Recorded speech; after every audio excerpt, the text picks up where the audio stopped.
I was sitting in my car in the parking lot of a coffee shop in Impville, Tennessee, staring at a photograph on my phone. It was a page torn from the Sunday crossword, 3 words circled in red ink.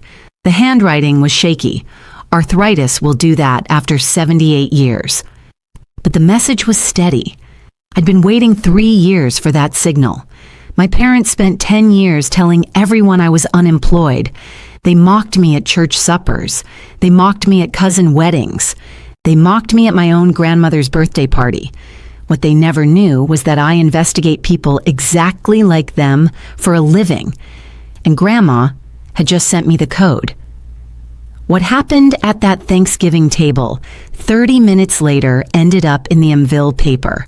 But before I tell you that part, you need to understand how a family decides one of their own is worth nothing and what it costs them when they're wrong. Welcome back to Calm Drama Stories. I'm Bethany, 34 years old. This is the story of how my family tried to erase me and how one crossword puzzle brought everything crashing down.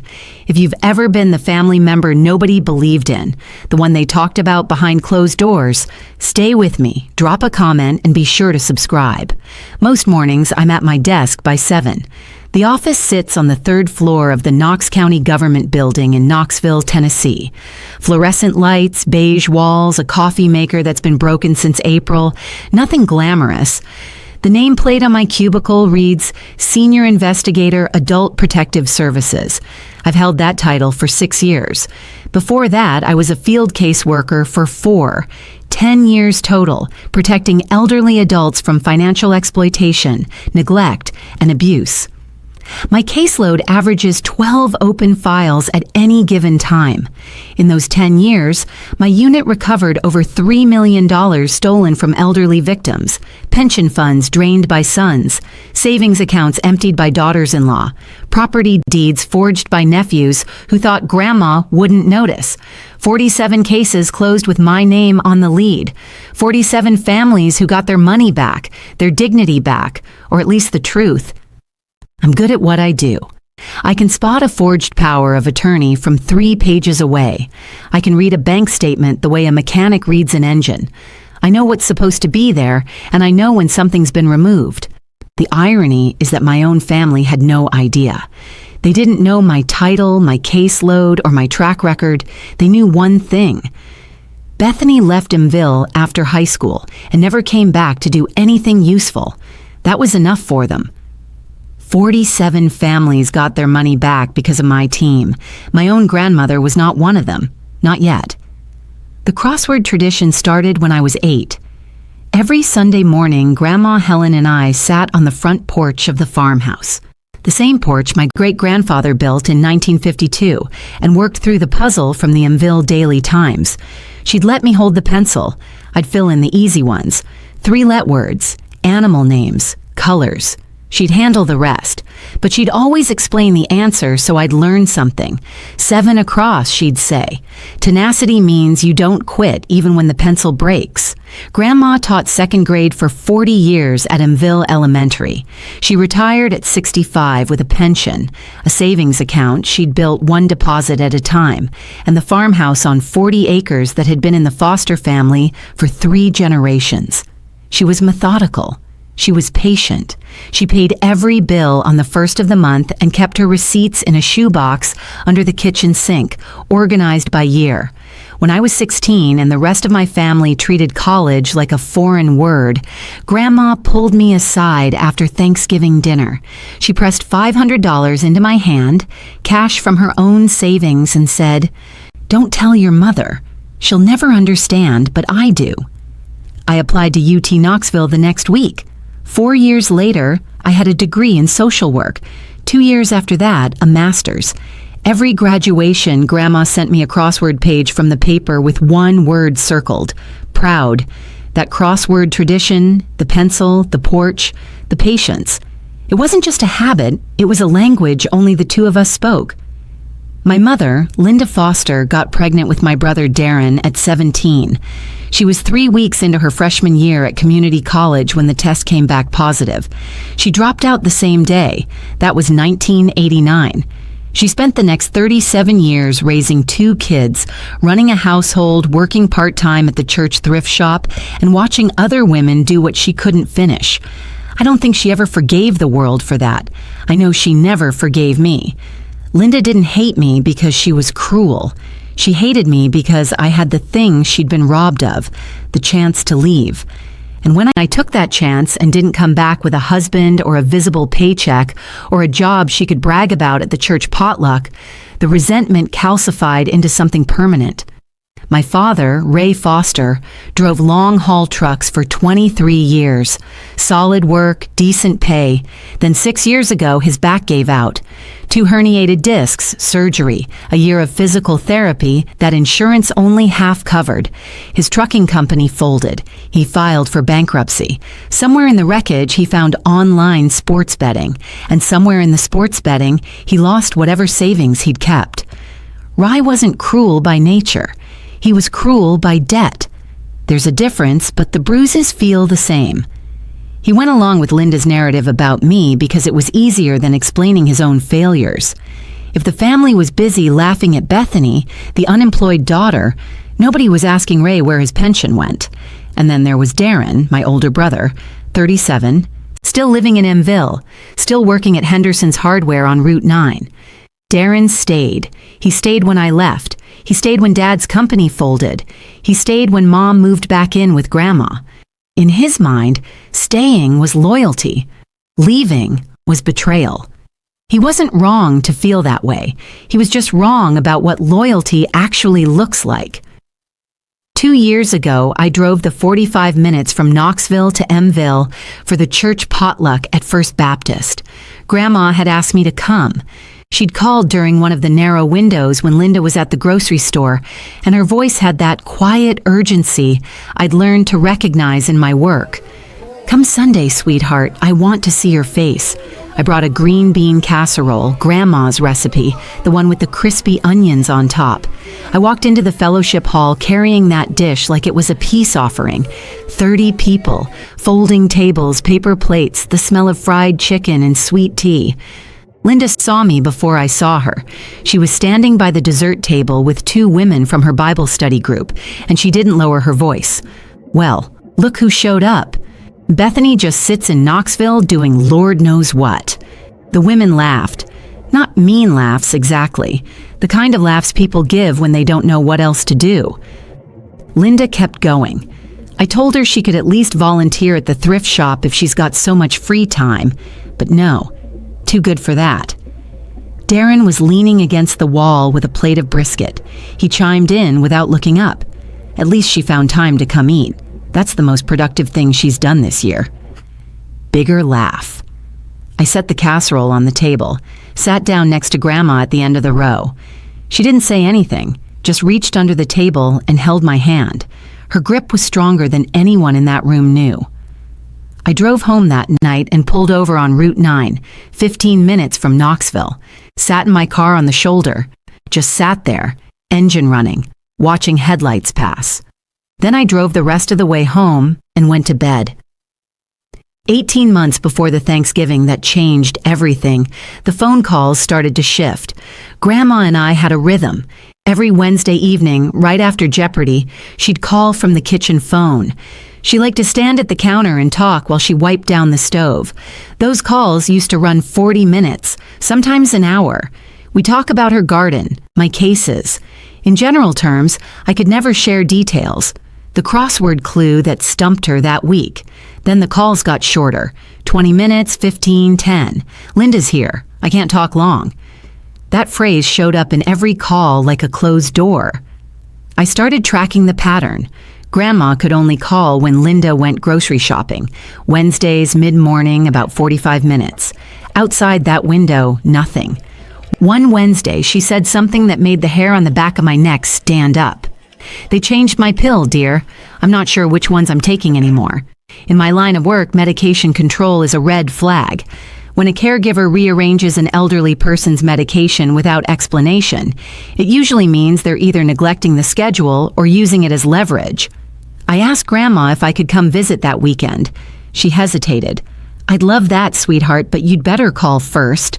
I called Saturday morning. Linda answered, "She's napping. She doesn't want visitors." I called again Sunday.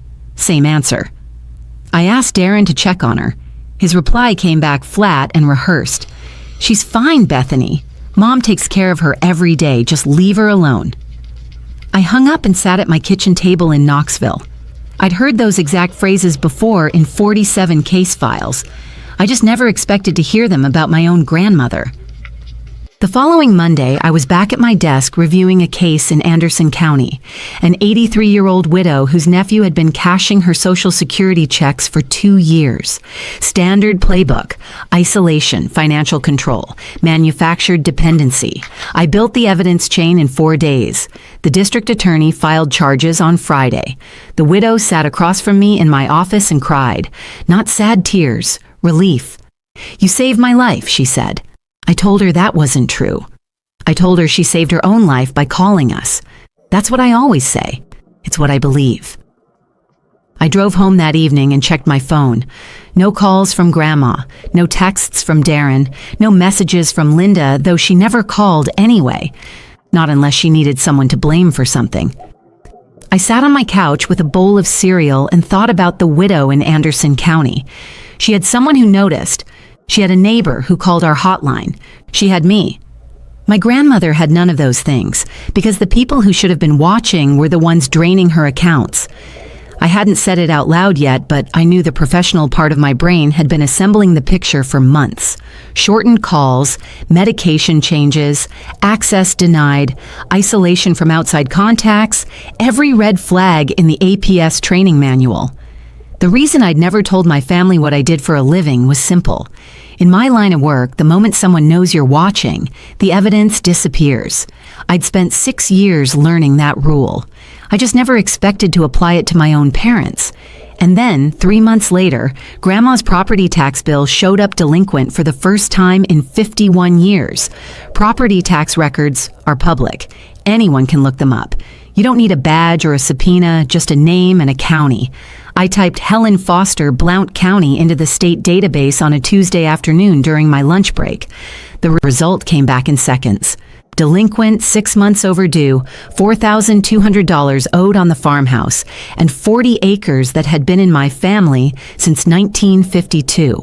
Grandma Helen paid that bill on the 1st of January every year, like clockwork.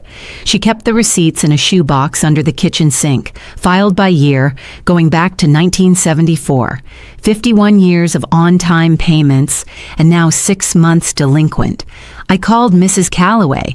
Evelyn Calloway, 71, lived on the adjacent property. She and Grandma had been friends for 30 years. Bridge club, garden swaps, Sunday drives to the farmer's market. Mrs. Calloway was the kind of neighbor who noticed things. "Something's not right, Bethany," she whispered into the phone like Linda might hear through the walls. "Your mother doesn't let Helen out of the house anymore. I haven't seen her in the garden since spring. She used to wave to me every morning from the porch. Now the porch is empty." I asked about Ray. "He comes by 3-4 times a week. New truck, new boots. But the gutters on your grandmother's house are hanging off the roof. New truck, new boots, delinquent property tax, gutters falling off." I wrote it all down in a notebook. Dates, observations, quotes. Not an official case file. Not yet. Just a concerned family member doing what I'd tell any concerned family member to do.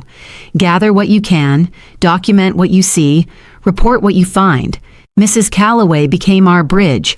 Every Wednesday when Linda drove to the Kroger in Alcoa, 45 minutes, almost to the minute, Mrs. Calloway walked across the property line through the gap in the hedge and knocked on Grandma's back door. She'd bring a thermos of decaf and a copy of that week's crossword. Then she'd hand Grandma her phone. The first real conversation I had with Grandma in months lasted 11 minutes. Her voice was thinner than I remembered. She spoke quickly. Sentences stacked on top of each other like she was trying to outrun a clock. "Rye handles the money now, all of it." I don't see my own bank statements. Linda says it's simpler this way. She says I was making mistakes with the bills, but Bethany, I never made a mistake with a bill in my life. I asked about the property tax. She didn't know it was overdue. I asked about her arthritis medication, the methotrexate she'd taken every week for 6 years. They changed it. Linda said the doctor switched me to something cheaper, but nobody took me to the doctor. I asked about the pension checks. Ray picks them up from the mailbox. He says he deposits them for me. I haven't seen a deposit slip in 4 months.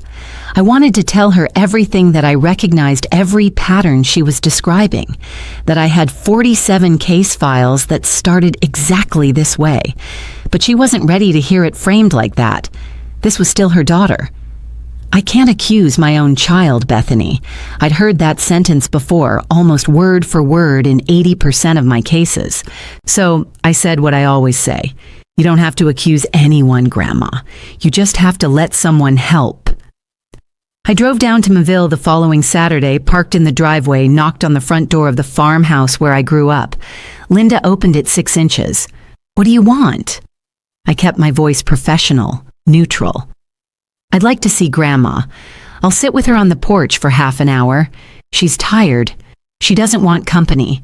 Behind Linda, the television was playing a game show. Loud, garish, the kind of programming Grandma had always hated. She watched PBS documentaries and Jeopardy. She did not watch daytime game shows at full volume. I'll wait on the porch until she's feeling better, I said. Linda's jaw tightened. Suit yourself. She closed the door. I sat on Grandma's porch chair, the wicker one where we used to do crosswords, and waited. The garden was dead, not dormant. Winter dead, neglected dead. The tomato cages were rusted and collapsed. The herb bed was all crabgrass. Grandma's garden had won the Blount County Fair ribbon 4 years running. Now it looked like nobody lived here. 2 hours later, Ray pulled up in a Ford F-15. Oh, 2 years old, chrome package, mud tires. He stepped out wearing a Carhartt jacket that still had the tags showing on the sleeve and Red Wing boots that hadn't seen a day of work. He looked at me like I was a solicitor. Go home, Bethany. Nobody asked you to come. I looked at his new jacket. I looked at the hanging gutters above my head. I looked at the garden my grandmother had tended for 40 years, now choked with weeds. Nice truck, Dad. He didn't answer. Went inside. I drove back to Knoxville. In my notebook, I wrote date, time, access denied, observations, new vehicle Ray, delinquent property maintenance, TV volume consistent with sensory control. That was the last time I knocked politely. Mrs. Calloway had a key that nobody else knew about. Not a house key, but a financial one. 10 years ago, when Grandma was still sharp as a tack and thinking ahead, she'd opened a secondary savings account at First Horizon Bank. A backup, she called it, for emergencies. She put Mrs. Calloway on the account as a co-signer. The idea was simple. If anything ever happened to Grandma's main accounts, there'd be a separate pot that only Grandma and her most trusted neighbor could access.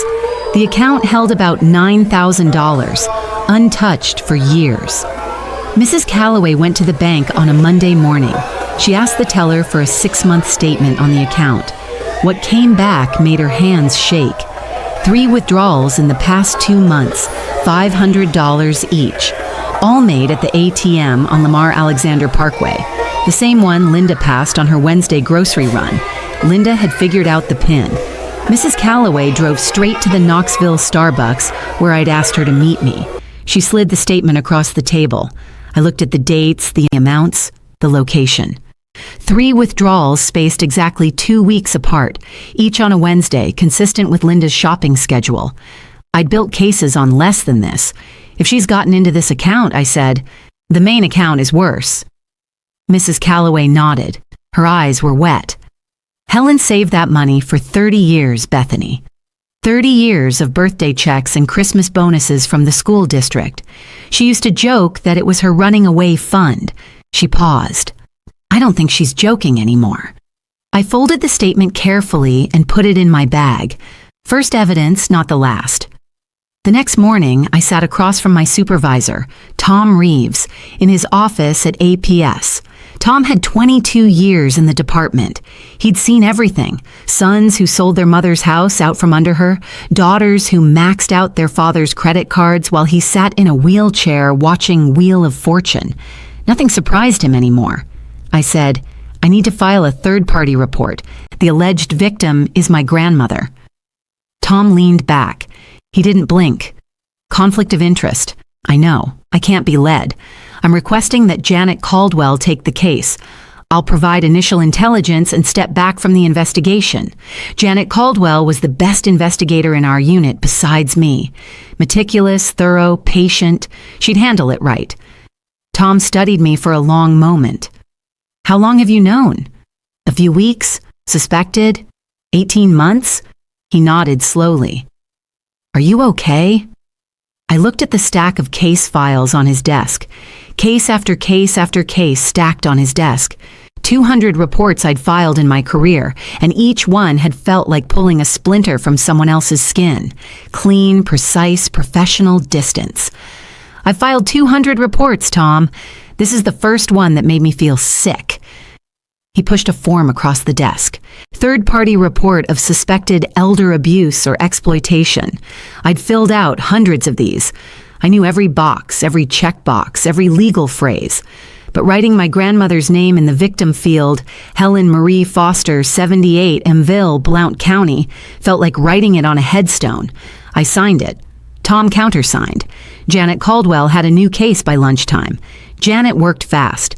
With the third-party report and Mrs. Calloway's bank statement as initial evidence, she filed for financial records through the county court. The subpoena came back in 8 days.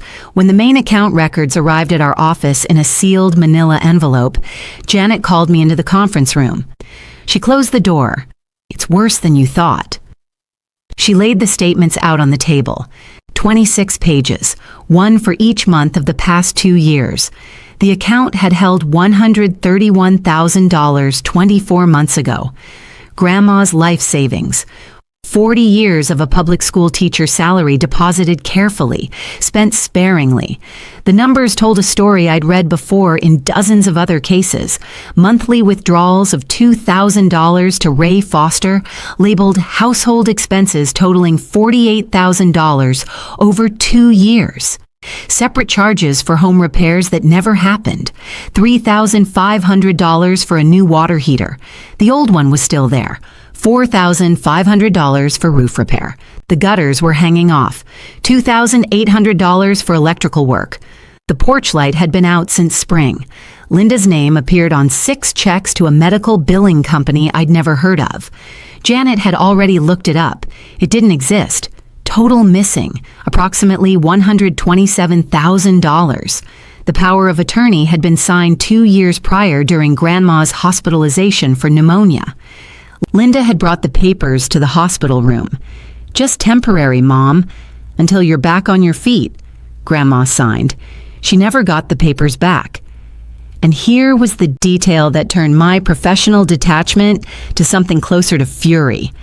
Grandma's arthritis prescription, methotrexate, $340 a month, had gone unpaid for 3 months. The pharmacy had cut her off. While Ray bought a new truck and Linda wrote checks to a company that didn't exist, my grandmother sat in her farmhouse without the medication she needed to move her hands. Janet left me alone with the statements. I took them home that evening to my apartment in Knoxville, a 1-bedroom on the 3rd floor of a brick building near the university.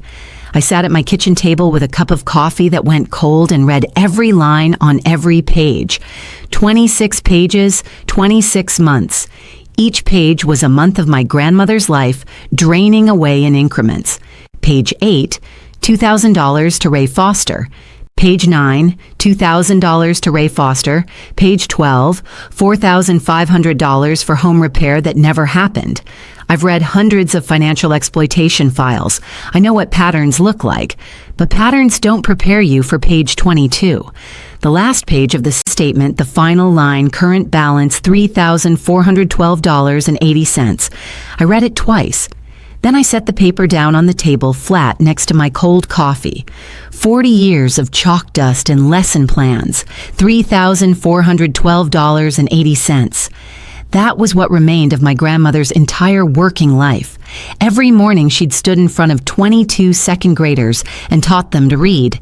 Every afternoon, she'd graded papers at the kitchen table while the casserole baked. Every month, she'd deposited her check and watched the balance grow, penny by penny, year by year. $131,000 built over 4 decades of patience and discipline, reduced to a balance that wouldn't cover 3 months of her arthritis medication. I set the paper flat on the table, picked up my phone, and called Janet. "How fast can we move?" I sat there looking at 26 pages of my grandmother's life disappearing line by line. If you've ever seen someone you love being taken advantage of by the very people who should protect them, you know that feeling, that cold, quiet understanding that you have to do something. If this story is hitting close to home, keep watching. The crossword puzzle hasn't arrived yet. Janet and I met with the Assistant District Attorney for Blount County the following week. His name was Paul Whitfield, mid-50s, former public defender turned prosecutor, the kind of man who'd seen enough elder abuse cases to skip the pleasantries. Janet presented the evidence, 26 months of bank statements, the fraudulent PA, Mrs. Calloway's testimony about the secondary account withdrawals, pharmacy records showing the unpaid methotrexate prescription. Whitfield reviewed everything for 40 minutes without speaking. Then he looked up.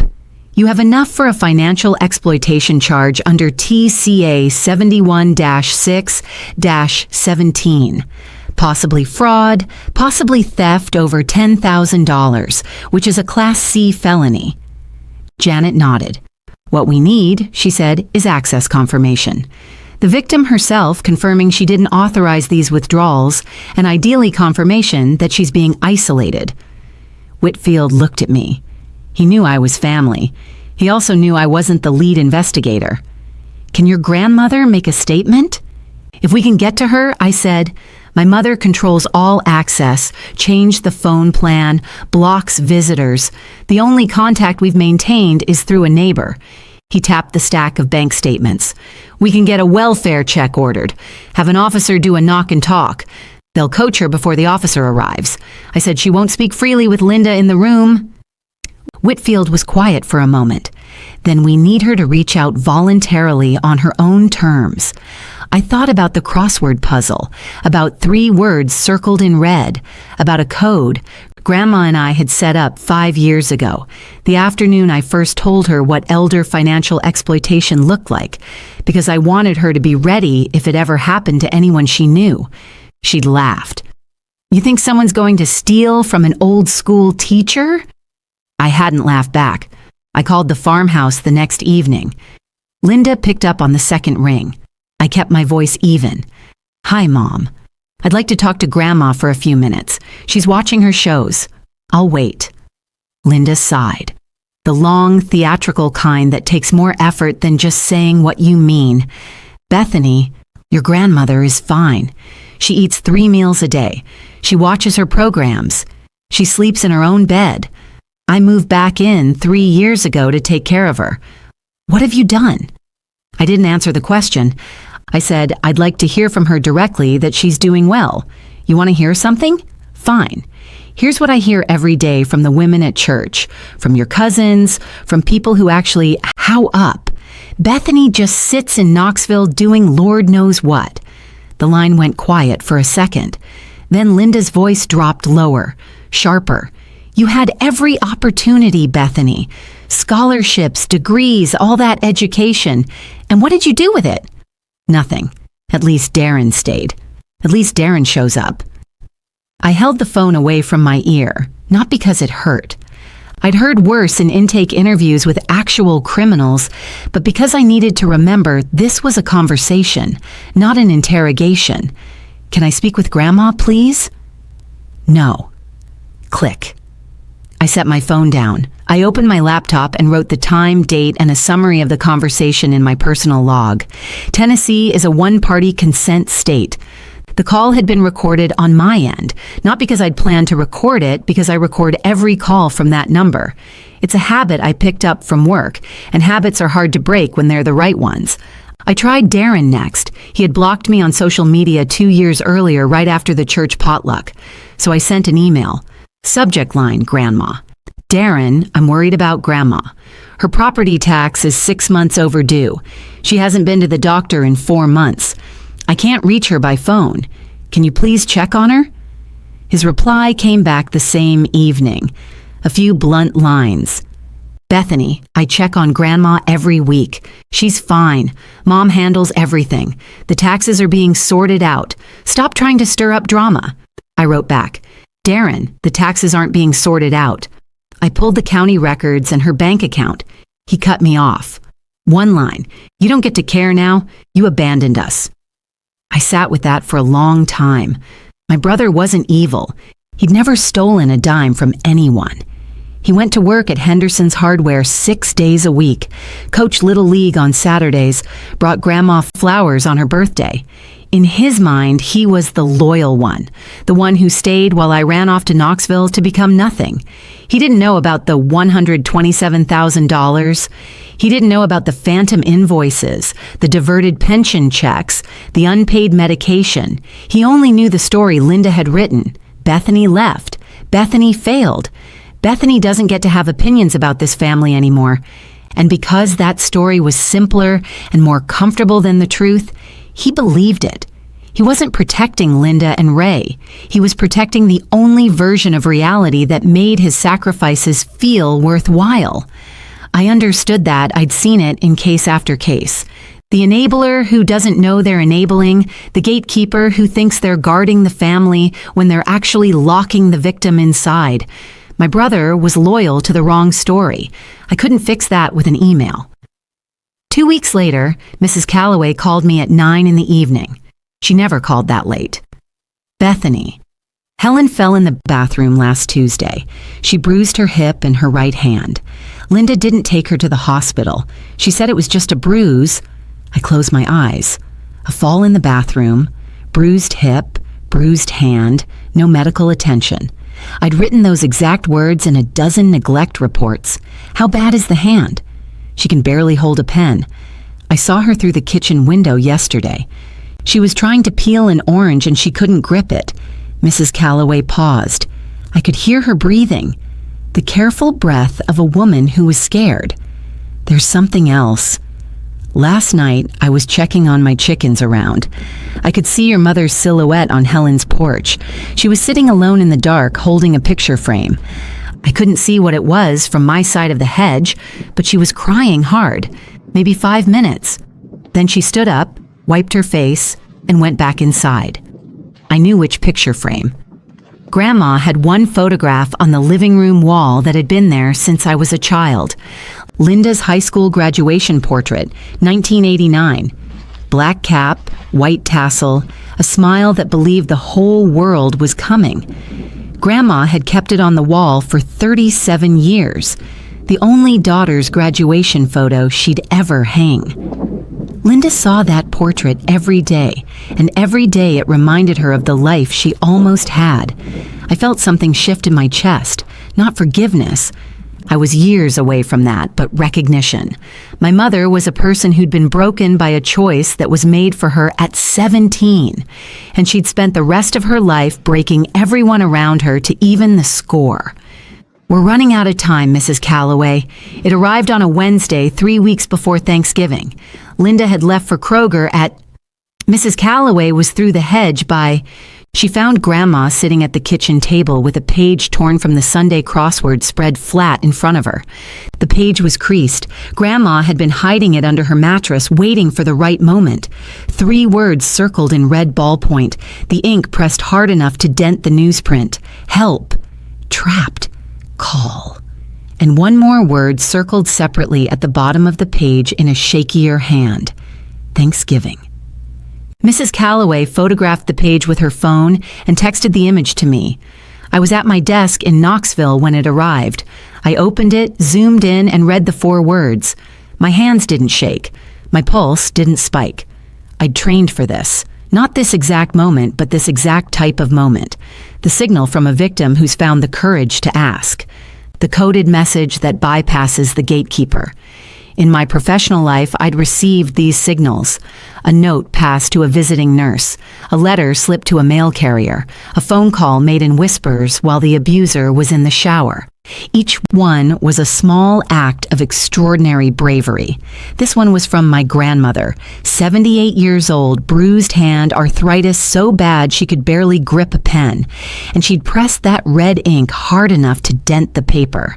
I stood up from my desk, walked to Janet's cubicle, and set my phone on her desk. Screen up.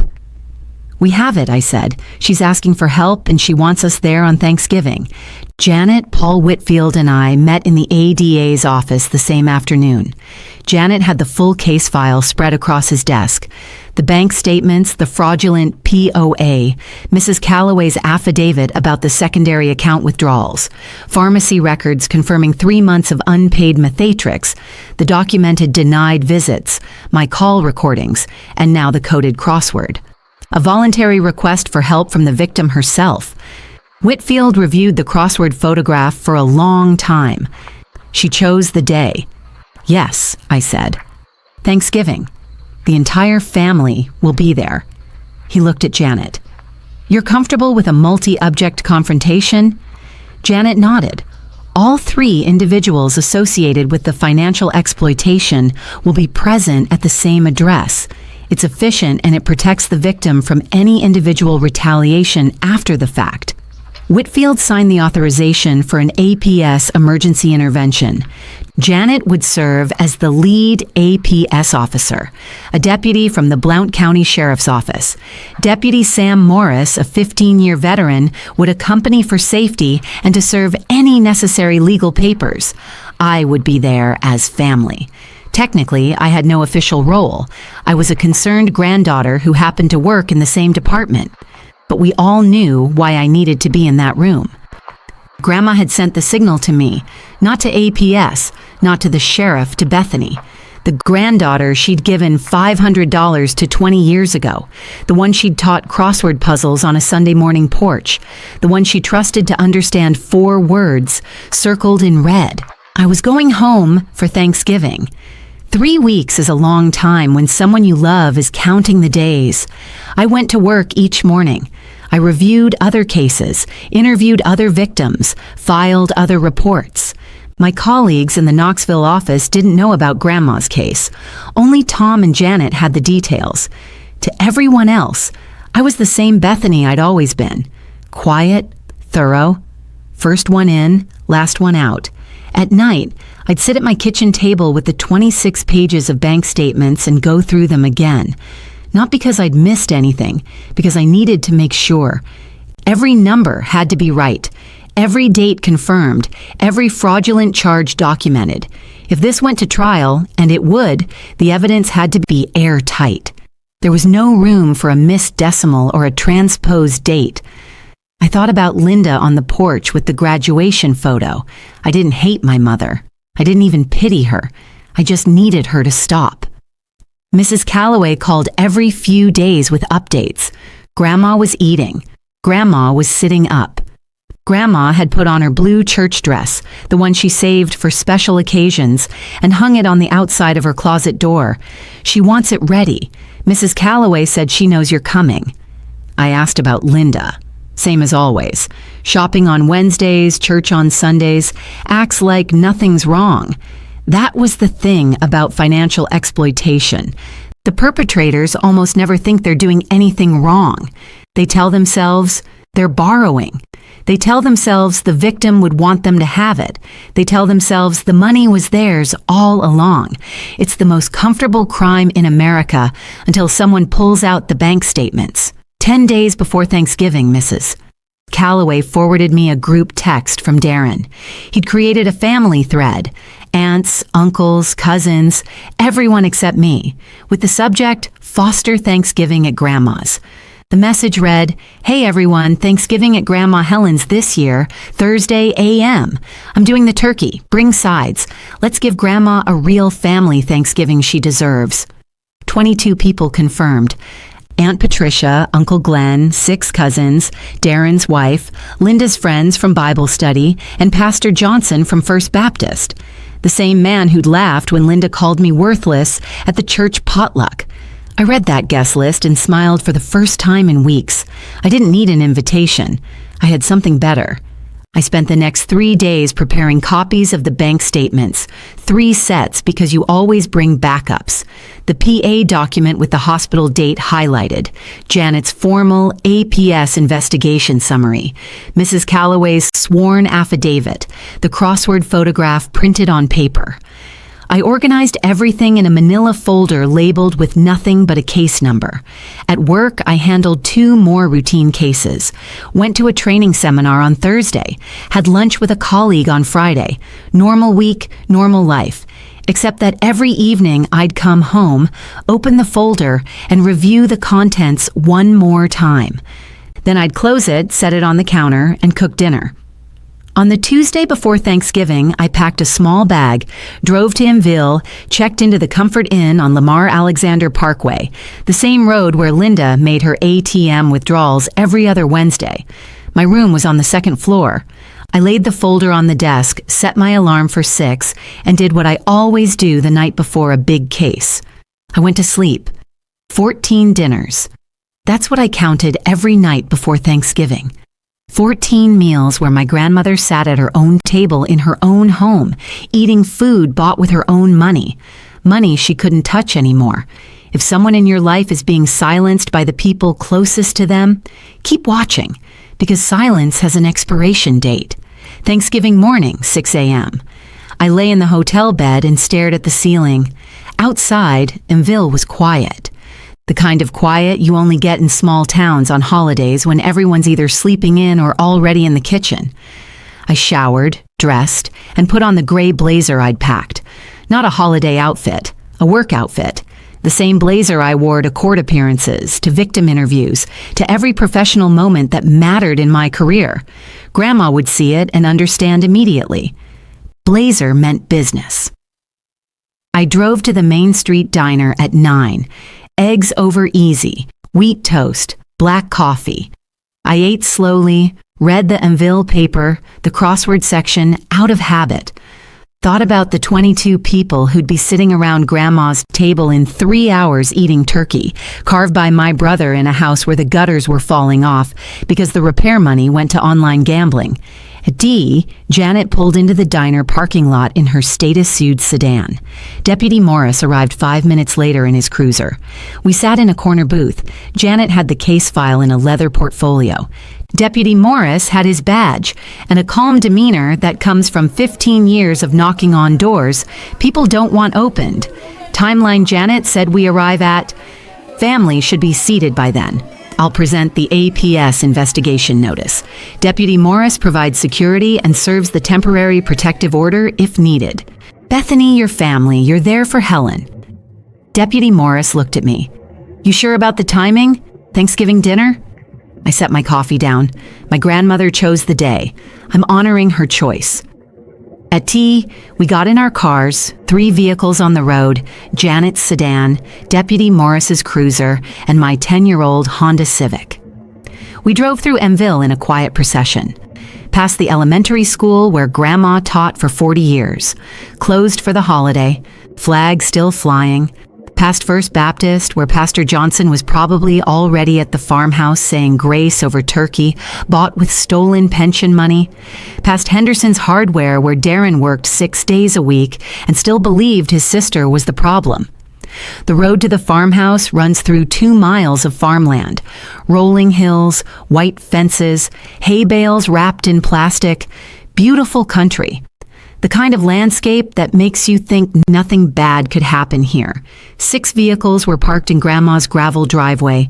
Darren's pickup, Linda's sedan, Ray's new F150. 3 more I didn't recognize. Cousins, probably. Smoke rose from the kitchen chimney. Laughter drifted through the walls. The smell of roasted turkey and sage dressing hung in the cold November air. I parked on the road just past the mailbox. Janet pulled in behind me. Deputy Morris behind her. I stepped out of the car. The gravel crunched under my shoes. I looked at the porch, the wicker chair where Grandma and I used to sit with the crossword. I straightened my blazer, picked up the manila folder from the passenger seat. Janet flanked my left. Deputy Morris flanked my right. We walked up the porch steps together. 3 pairs of shoes on old wood. I raised my hand and knocked. Not the polite knock I'd done 6 weeks ago when Linda shut the door in my face, a professional knock. 3 firm raps, the kind that says, "This conversation is happening whether you're ready or not." Footsteps inside, the scrape of a chair. Someone laughed, cut short by the sound of the knock. I heard Darren's voice. "I'll get it." Probably Uncle Glenn running late. The door swung open. Darren stood there with a dish towel over his shoulder and a smile on his face. The easy smile of a man hosting Thanksgiving, doing his duty, being the good son. The smile lasted exactly as long as it took him to recognize me. Then it died. His eyes moved from my face to Janet's APS badge on her lanyard, then to Deputy Morris's uniform, badge, gun belt, radio. The dish towel slipped off his shoulder and landed on the floor. "What?" Darren's voice cracked. "What is this?" I said, "Hi, Darren. We need to come in." He didn't move. He stood in the doorway like a man who'd opened the wrong door in a dream. Like if he just stood still long enough, the scene would rearrange itself into something that made sense. Deputy Morris stepped forward, calm, professional. "Sir, we're here on official business. May we come inside?" Darren stepped back. Automatic the way you step back when someone in uniform asks you to. We walked through the front hall, past the coat rack, past the family photos on the wall, past Linda's graduation portrait that Grandma had kept for 37 years. The dining room opened up ahead of us. A long oak table, white tablecloth, the good china, Grandma's wedding set, the one she only brought out for holidays, 22 people seated around it, turkey in the center, still steaming, cranberry sauce, sweet potato casserole, dinner rolls. And at the far end of the table, in the chair closest to the kitchen, sat my grandmother, Helen Marie Foster, 78 years old, blue church dress, hands folded in her lap. She looked at me. She looked at my gray blazer and she smiled. The room went silent in the way rooms do when the unexpected walks in with a badge and a uniform. 22 forks stopped mid-air. Linda was standing at the head of the table, carving knife in one hand, serving fork in the other. She froze. Rye sat to her left, a glass of wine halfway to his lips. The glass stopped. Pastor Johnson sat across from Ray, napkin tucked into his collar. His face went from confused to concerned in about 2 seconds. Aunt Patricia, Uncle Glenn, 6 cousins, Darren's wife holding their toddler on her lap, 2 women from Bible study, all of them staring at me, at Janet, at the deputy in the uniform. Linda found her voice first. "Bethany, what are you? Who are these people?" Janet stepped forward. She opened her portfolio and removed a document, the formal APS investigation notice.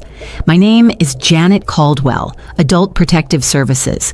We have an active investigation into the financial exploitation of Helen Marie Foster." She set the document on the table next to the cranberry sauce. Over the past 24 months, approximately $127,000 has been withdrawn from Mrs. Foster's bank accounts. The withdrawals are traced to Raymond Foster and Linda Foster. The words landed on that table like stones dropped into still water.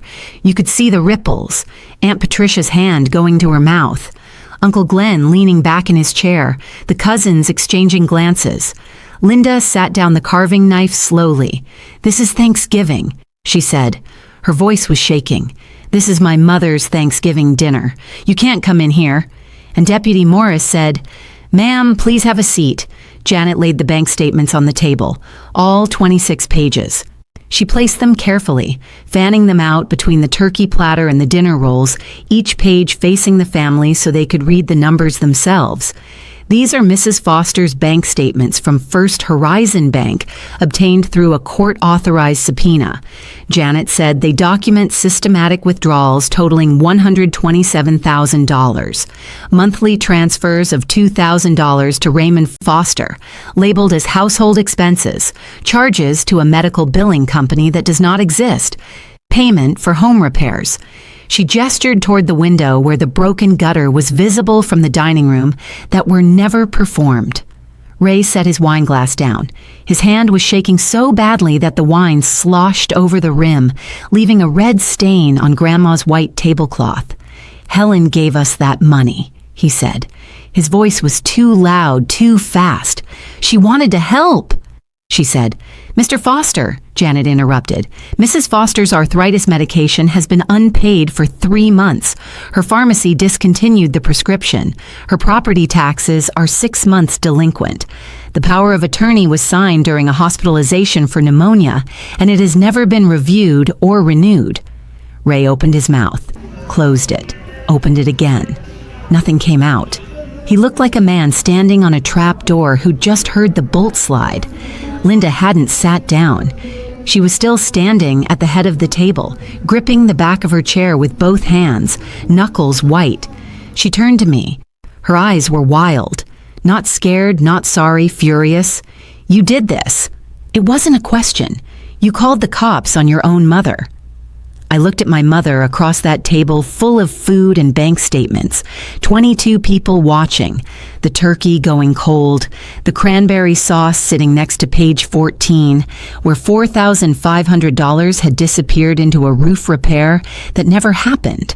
I spoke in the same voice I use in courtrooms, level, clear, no heat. I didn't call the cops. "Mom, I am the investigation." The room shifted. I could feel it. A collective intake of breath from 22 people who'd spent 10 years believing I was nothing. "My name is Bethany Foster. I'm a senior investigator for the Tennessee Department of Human Services, Adult Protective Services Division. I've held this position for 10 years. In that time, my unit has investigated and resolved 47 cases of elder financial exploitation, recovering over $3 million in stolen assets for victims across East Tennessee."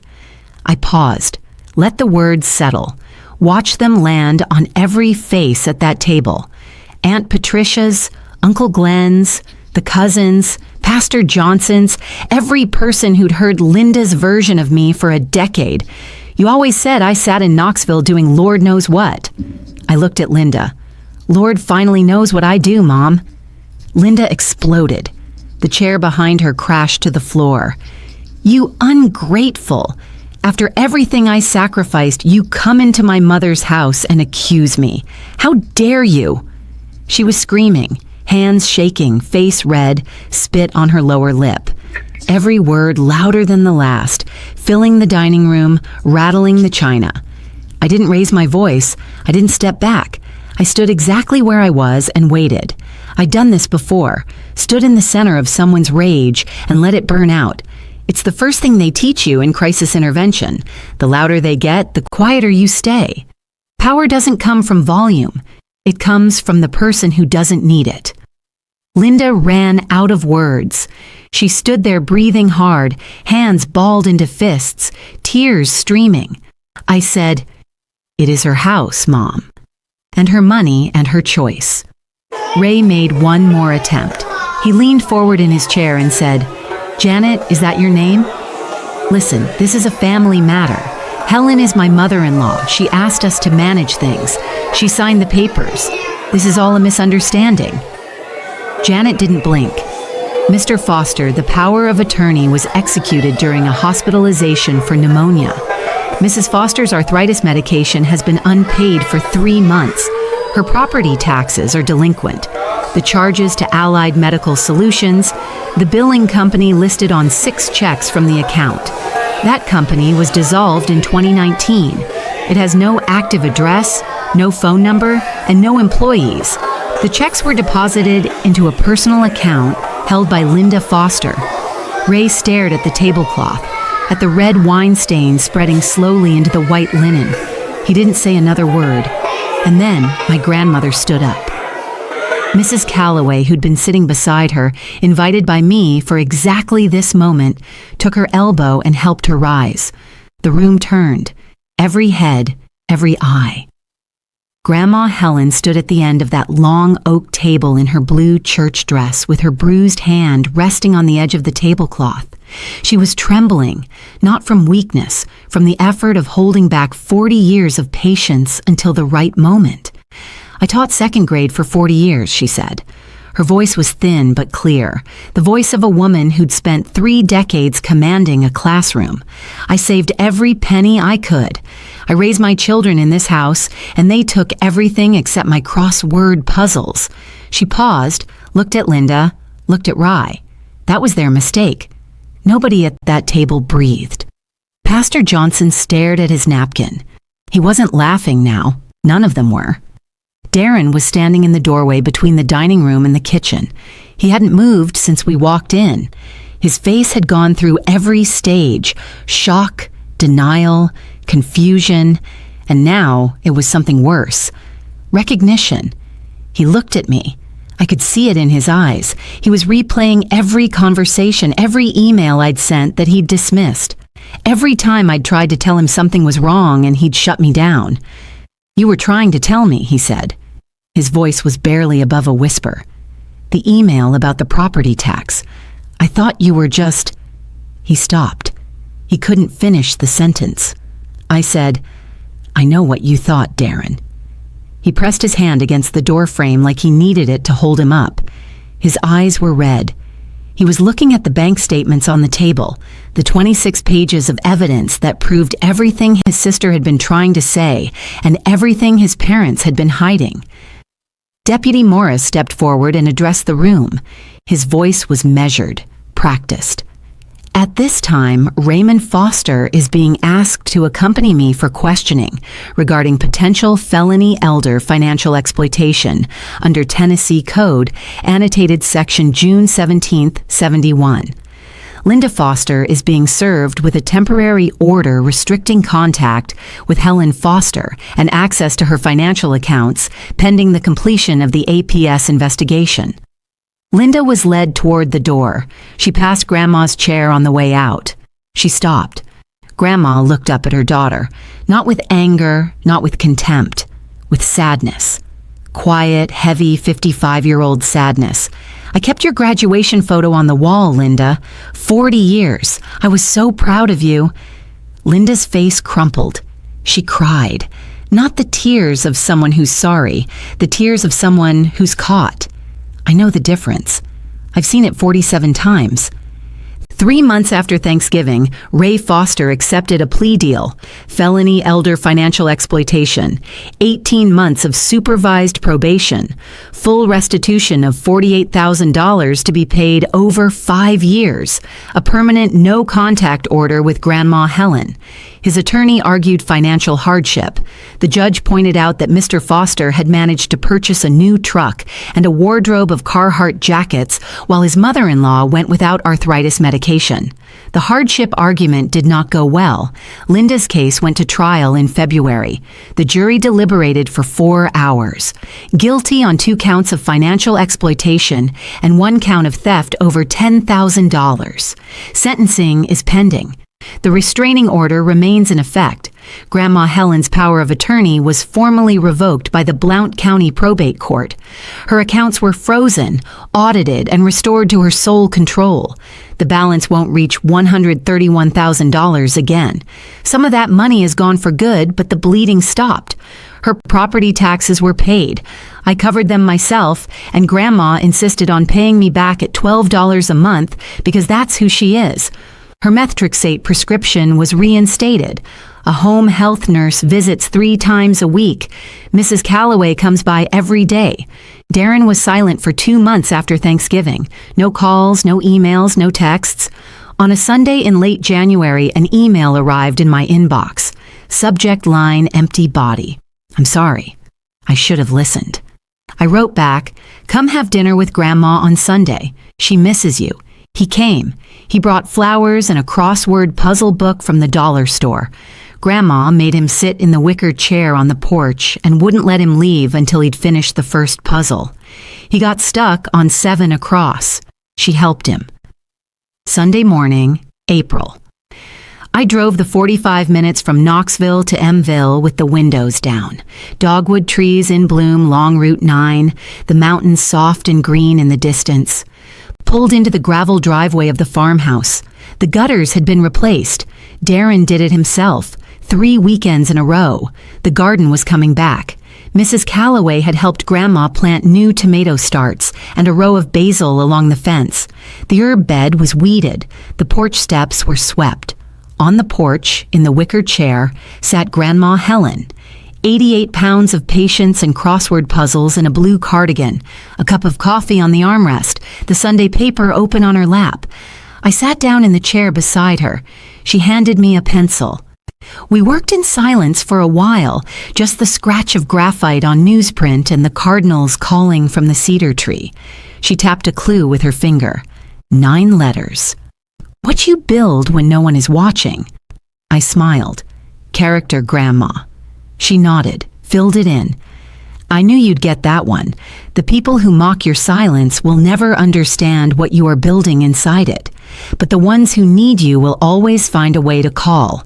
A crossword puzzle. 3 words circled in red. That's all it took to unravel 10 years of lies. If someone you love is being silenced by a spouse, a child, a caretaker, remember, the quiet ones are often the ones fighting the hardest battles you'll never see. Share this story with someone who needs to hear it. Leave a comment if you've ever been underestimated and subscribe, because on this channel, silence always finds its voice.